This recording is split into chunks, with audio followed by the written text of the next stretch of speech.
आमची जिरली. Hello guys, welcome to my new blog. तर आज आमचा कम्प्युटर नेटवर्कचा पेपर संपलेला आहे शेवटच्या तर दोन आणि इकडे डिस्कशन चालू आहे. ओके, जिरली. आता आपण काय करू, एकेकाला असे थोडे क्वेश्चन्स विचारू. ठीक आहे? आमची जिरली. फ्रंट कॅमेरा कुठे आहे? मला एक तिकडून शूट करून होतं.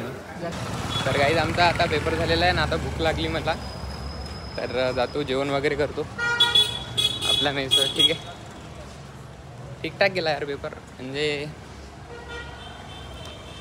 खूप काय म्हणतात, रट्टा मारला होता पुरं याच्यावर ChatGPT होऊन, आणि त्याच्यानंतर फेकफाक केली पुरी. ओके, तर खतरनाक फेकफाक झाली.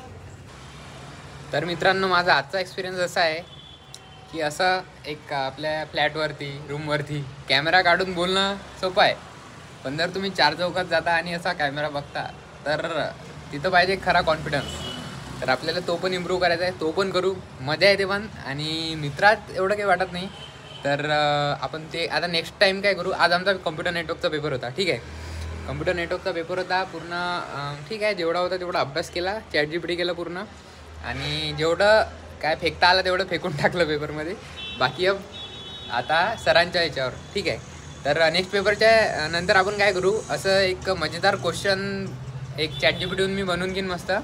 आणि पेपर झाला तर पेपरच्या नंतर जे जे रिॲक्शन्स आहेत मुलांचे, आपल्या मित्रमंडळीचे, ते काय करू आपण, हे करू, त्यांना क्वेश्चन विचारू की तुम्ही पेपरात कोणता अवघड प्रश्न केला, तुम्ही सरांना काय टायटल देणार, तुमचं द्यायची इच्छा आहे. ठीक आहे, तर मजा येईल नेक्स्ट टाईमला. आणि उद्या सुट्टी आहे, उद्या प्रिपरेशनसाठी, आणि परवा आहे पेपर.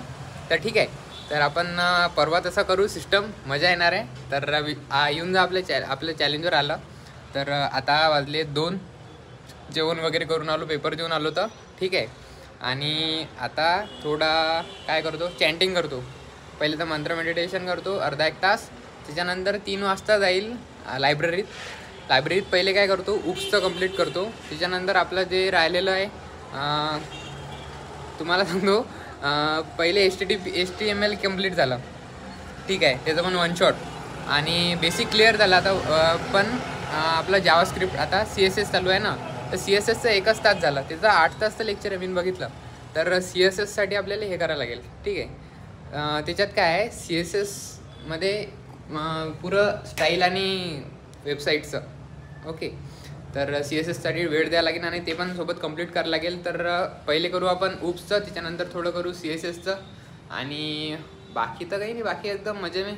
त्याच्यात एक आज प्रश्न असा विषय असा झाला, खतरनाक विषय झाला. म्हणजे माझ्या मित्राचा होता, एकदम जिगरी मित्र, आम्ही तिघं राहतो सोबत. त्याचा बड्डे होता, आणि त्याचा बड्डे होता तर मी त्याला विश नाही केलं.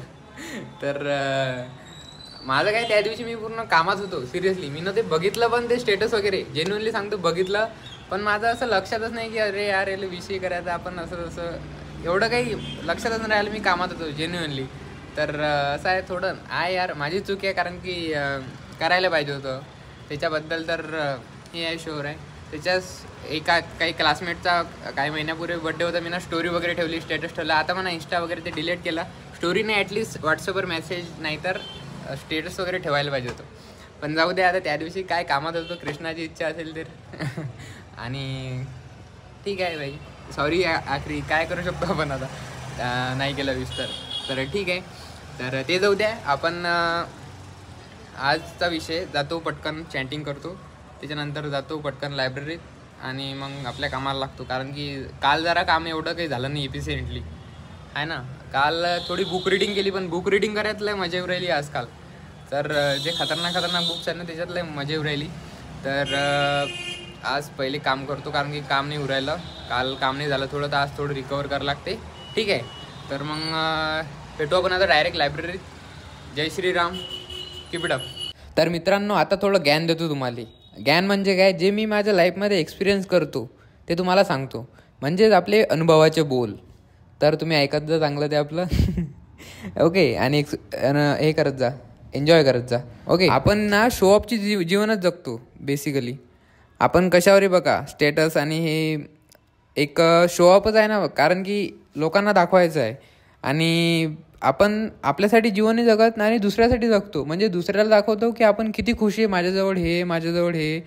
पण ॲक्च्युअलीमध्ये आपण हॅपी नसतो. ओके, आपण दाखवतो दुसऱ्यापुढे की एवढ्या हॅपीली राहतो आपल्या मित्रांसोबत, हे हसत खेळत. पण जेन्युअनली आपण फक्त शो ऑफ करतो की दुसऱ्याला दिसलं पाहिजे की आपण हॅपी आहोत. पण ॲक्च्युली आपण हॅपी नसतो. तर म्हणजे तुम्ही दुसऱ्यासाठी जगून राहिले बेसिकली याचा अर्थ हा आहे. पण जेव्हा तुम्ही स्वतःसाठी जगसाल, तुम्ही स्वतः जेन्युअनली जेव्हा हॅपी राहसाल, तुम्ही स्वतः जेन्युअनली जेव्हा खुशीमध्ये राहसाल, तुमच्या मित्रांसोबत चांगले राहसाल, बोलसाल, तेव्हा तुम्ही स्वतःसाठी जगसाल लाईफ. जर तुम्हाला स्वतः हॅपी राहा वाटत असेल तर तुम्ही राहा. जर तुमचा तेव्हा मूड जसं असेल तुम्ही तसं वागा. काय करायला लागते दुसऱ्याचं, है ना? तर बेसिकली स्वतःसाठी जगायला शिका. आपली एकच लाईफ आहे, स्वतःसाठी जगायची. लोकांचं काय आज आहेत उद्या नाही, ठीक आहे. आणि भाई always be ready to survive alone. कारण की आपण एकटेच जगात आलेलो आणि एकट्यालाच जागणं आहे. ओके, कोणीच आपल्यासोबत परमनंट नाही राहू शकत. सिरियसली आपल्यासोबत फक्त आपणच परमनंट राहतो. त्यामुळे always be ready to survive alone. मित्र आहेत, हे आहेत, सगळ्यात ठीक आहे. एक टेम्पररी आपल्यासोबत राहायचं, चांगलं राहायचं. डेफिनेटली असं नाही म्हणत की राहूच नका. मित्रांसोबत राहायचं, चांगलं राहायचं, सर्वांसोबत चांगलं राहायचं. पण एक माइंडमध्ये क्लिअर ठेवायचं की अटॅच नाही व्हायचं आपल्याला कोणाला. म्हणजे अटॅचमेंटपासून दूर राहायचं आहे. कोणासोबतच एवढं चांगलं अटॅच नाही व्हायचं की त्याच्याशिवाय आपण राहूच नाही शकत, की आपली लाईफ त्याच्यावर डिपेंड करेल. ओके, तर स्टे अवे फ्रॉम अटॅचमेंट्स. तर त्याच्यासाठी आपल्या लाईफची कोणाला एवढे राईट्स द्यायचेच नाहीत की आपल्या लाईफचं डिसिजन कोणी घेऊ शकेल आणि त्याच्याशिवाय आपण राहू नाही शकेल. ओके, तर आपले डिसिजन आपण घ्यायचे, स्वतःसाठी जगा, स्वतःमध्ये आनंदी राहायला शिका मित्रांनो. म्हणजेच कारण की तो आपल्या लाईफमधून जाते ना, तर आपल्याला खूप दुःख होतं आणि आपला टाइम वेस्ट खूप होते या गोष्टींमध्ये. तर त्याच्यासाठी जास्त अटॅच व्हायचंच नाही कोणाला. जस्ट एक झोन ठेवायचा, म्हणजे आपला तेवढ्या याच्यातच एक लिमिटेशन्स आणि सेट बाउंड्रीज टू, असं म्हणतात ना, कोट्स पण आहेत, set boundaries to our limits and regulations. ठीक आहे, कारण की if you don't have boundaries then you are living for other, not yourself. म्हणजे तुम्ही स्वतःसाठी नाही जगसाल तर तुम्ही लोकांसाठी जगसाल. ओके, तर त्यासाठी set boundaries, set limitations. Okay, बाकी काही वांधा नाही, मस्त आनंदात राहायचं. एक लाईफ आहे, तुमचा भाऊ तुमच्यासोबत आहे. काही परेशानी असले तर आपल्याला सांगायचे, आपण डिस्कस करू, कमेंट करायला लागला तर. ओके, तर आज विषय असा आहे की आपला नेक्स्ट आहे आता एका दिवसानंतर UPSचा पेपर. तर त्याचं म्हटलं थोडं बघून घेतो. तर आजच्या पेपरात काय झालं तुम्हाला सांगतो की आपल्याला येत सर्व होतं, पण ॲक्च्युली या पेपर्समध्ये पाहिजे खूप थेरी लिहायची प्रॅक्टिस. तर याच्यात प्रॅक्टिस खूप इम्पॉर्टंट आहे. आपल्याला येत सगळं होतं, पण प्रॅक्टिसमुळे काय होते की आपला हात तेवढं 2.5 तास कंटिन्युअसली काम करावं लागते. ठीक आहे, तर आपण आता या पेपरच्या वेळेस काय करू, खूप खतरनाक प्रॅक्टिस करू, म्हणजे लिहायचीच प्रॅक्टिस करू. तर त्यासाठी आपण पूर्ण प्रॅक्टिसवर मिळून जाऊ UPSच्या. आणि ते तुम्हाला सांगितलं आपलं ते जर्नी DSC आणि फ्रीलान्सिंग, ते थोडं 10 दिवस हे करू, त्याच्यानंतर त्याच्यावर पूर्ण मिळून जाऊ. ठीक आहे, कारण की पेपर चांगले केले पाहिजेत. तर आजच्यासाठी एवढंच. व्हिडिओ आवडला असेल तर लाईक, शेअर, सबस्क्राईब. भेटू नेक्स्ट व्हिडिओमध्ये. जय श्रीराम.